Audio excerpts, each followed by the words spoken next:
monthly immigrant funds, which comes through our consolidated app. We're simply not using it. And the reason for that is it has a pretty narrow scope.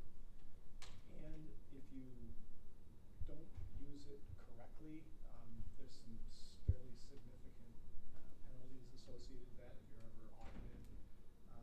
And so we have about 90 immigrant students, and the overall expenditure on this is about $9,000. We still have $19,500 in carryover. So it's not something that we need because we already have Title III funds that we're using, Section 41, and then some of our Section 31A grant funding that covers those needs. And so we're making the recommendation we need to come to the board and say, I want to make sure that you're okay with that. We have a new form that we've not seen before, which requires board members' signature. So that's the reason for this particular request. This particular fund doesn't play well with others is kind of how I would categorize it, and it's very restrictive. So that's the nature of the request. Just as an update, if you will, a couple things I want to make you aware of.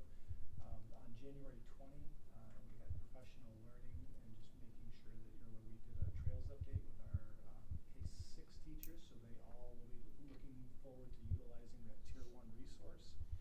And then we're right in the middle, or actually towards the tail end of our Sciences of Reading training. Kim actually has bookended things. She started the day off with kindergarten teachers this morning and then just ended with high school ELA. So she's been very busy overseeing. We're working with a consultant who's coming in and really providing some great strategies and resources. And this is as a result of that 35J money that we were awarded earlier in the year.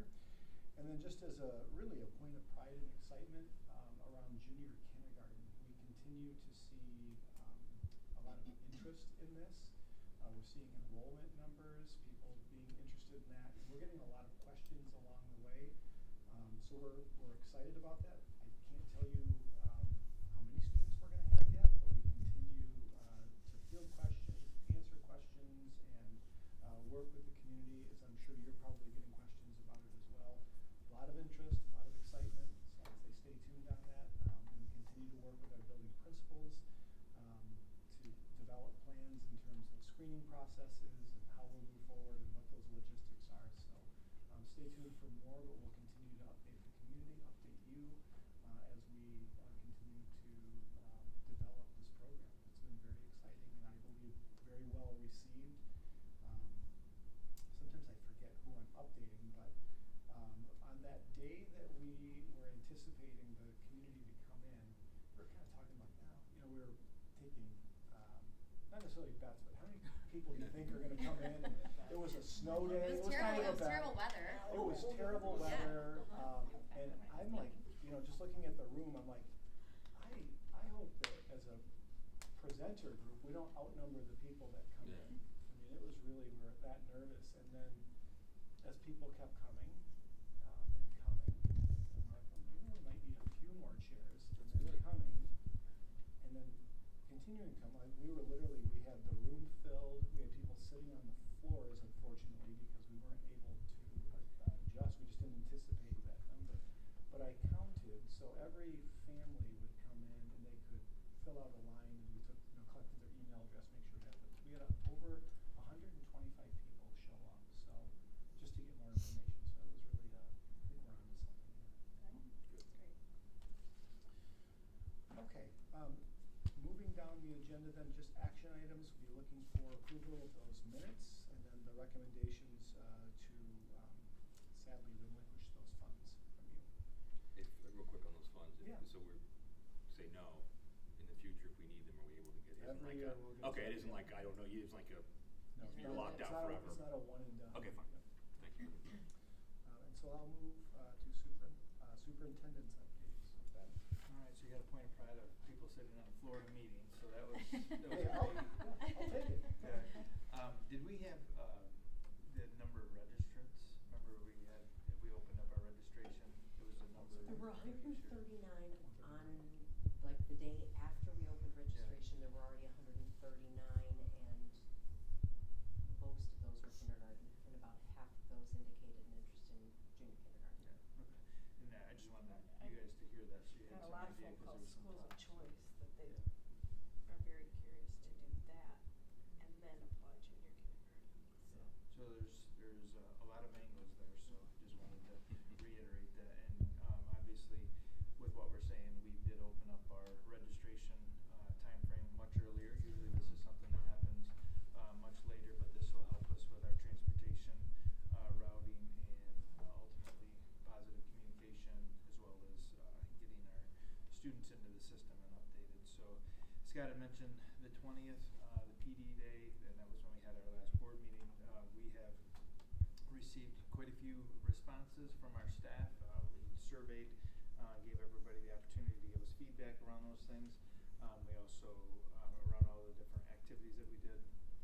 And then we also, at our leadership team, had some dialogue around things that went really well, things that we would do differently, and things we would want to make sure to emulate in the future. And then we did have some discussion around that today at our Safety and Security Committee meeting. So lots of good feedback, and it was very positive, and gives us a good idea as far as starting points for our steps moving forward for that continual conversation.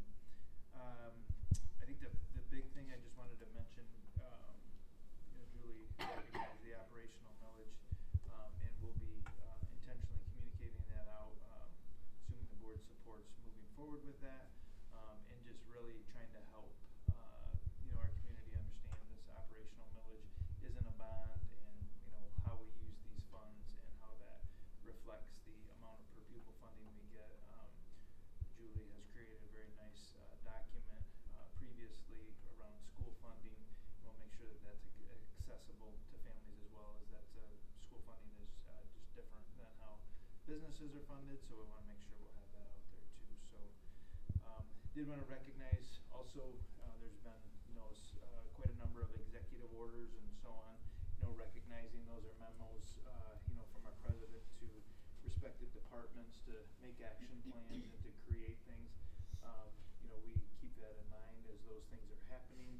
Our legal firms are doing a good job of letting us know if there's impacts for us, immediate, and those kinds of things. But it's important that people understand that those are action steps for whatever department is getting that memo to create a plan, and sometimes those plans are 90 days, 120 days, and then I think some people think that that's like automatic implementation everywhere across the United States, and that's not really what an executive order does. But so we are trying to stay on top of all those things and making sure that we're doing the things that are necessary. So just wanted to acknowledge that. So those are the primary items. So very busy time of year, and it's kind of that lull time, and I think lots of kids are looking for tomorrow being a day to sleep in with ice. So I think I just got a text message from my sophomore with the Kent County update. Yes, they were letting me know about the forecast last night at the game too. So yeah, so that's it. Thank you. I did get a text from my son. He said, "Dad, are you with Mr. Kirby?"